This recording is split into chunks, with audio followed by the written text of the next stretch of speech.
Okay, so next stop, stress is the villain of our story.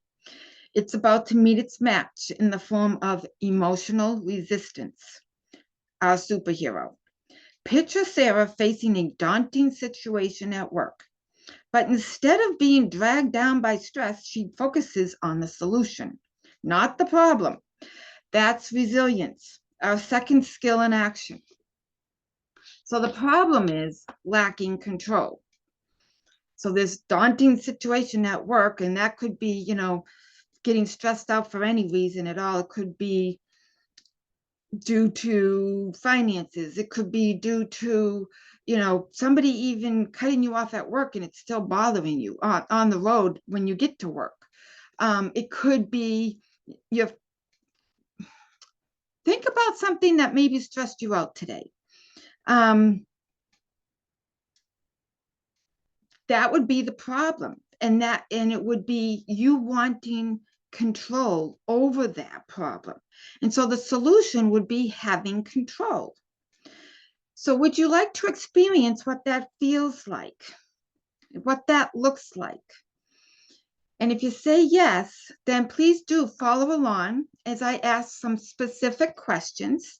They may seem very, very simple, but don't let that underestimate the power of these questions, that how you can actually feel like you have control. Now, mind you, some situations we don't have control.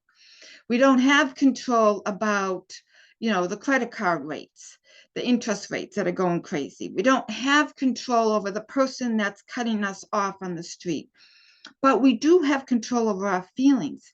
And when we have control over that stress, over that panic, then we can get to a place of clear-mindedness and be able to make really good decisions and move forward in a much better way that serves you much, much better.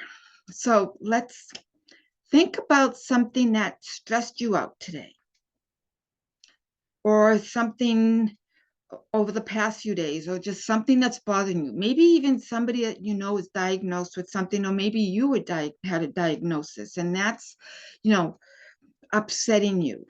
And do your best to,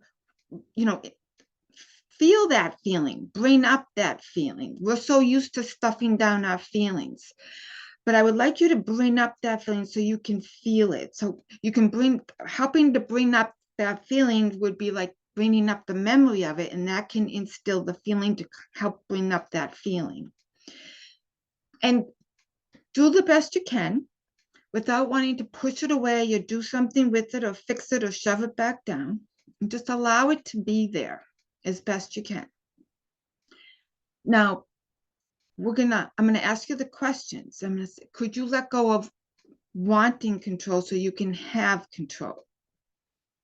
Now, when you want control, you don't have control. If you have control, you have no desire to want control. So that's what's happening. Anytime you want control, you don't have the control. So could you let go of wanting control so you can have control? And please do go along with these questions, answer them. You don't have to answer out loud. You can just answer in your head if that's, better suited for where you're at.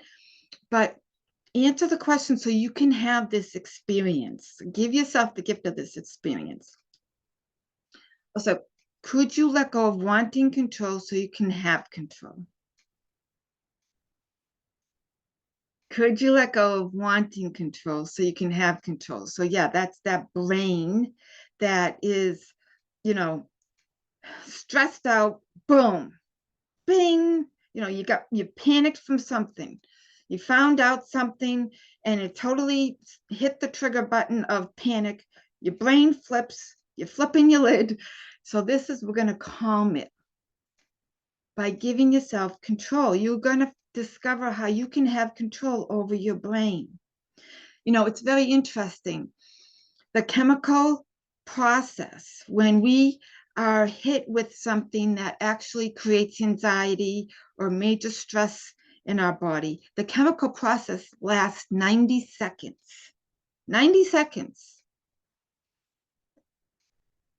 But why do we hold on to things? Why do we still feel them longer than 90 seconds? So if you notice, a child playing when they're like 2, 3 years old, they'll fall, they'll split their lip open, whatever. It's about 90 seconds and they're fine again, running around. They're not holding on to the feelings. And we have trained our brains to hold on to things and stuff things down so we're not releasing them. So this is releasing them. Okay, so maybe that brings more clarity. So could you let go of wanting control so you can have control? And say yes or no, it doesn't matter. You can say either one. And could you let go of wanting control so you can have control? And now, which feels better, having control or wanting control? So notice that feeling, having, wanting. Having feels better, right? So could you let go of wanting control so you can have control? And could you let go of wanting control so you can have control? Now, does it feel like you have a little bit of control right now? Now, if it doesn't, you can go through those questions again, and I'll go through them really quick again right now. So could you let go of wanting control so you can have control? Yes or no? Could you let go of wanting control so you can have control? Yes or no? Now, which feels better, having control or wanting control? I hope you say have control. Sometimes our brains will say want because it's just something we're so used to doing is wanting, but having feels much better. So could you let go of wanting control so you can have control? Now, does it feel like you have a little bit of control? So could you, if so, could you have a little bit more control? And notice how that feels. And now could you have a little bit more control? And if you're watching this as a recording, then, and you don't feel like you have any control at all, then go through those questions again until it does. So could you have a little bit more control, just a tad? Don't give yourself too much. And could you have a little bit more control? And just a little bit more control. And notice how that feels.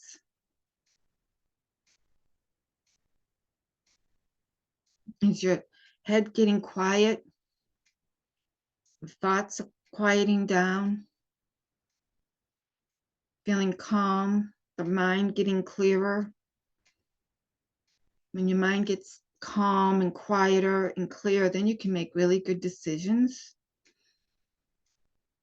and not waste time.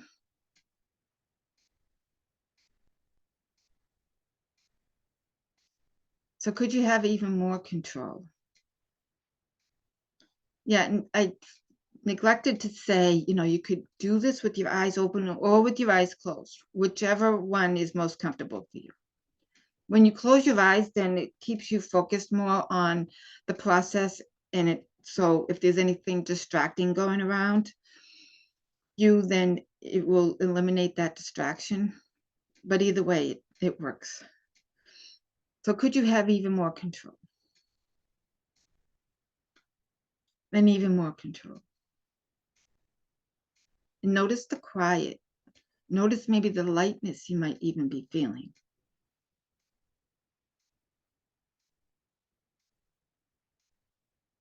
And notice who's giving you control.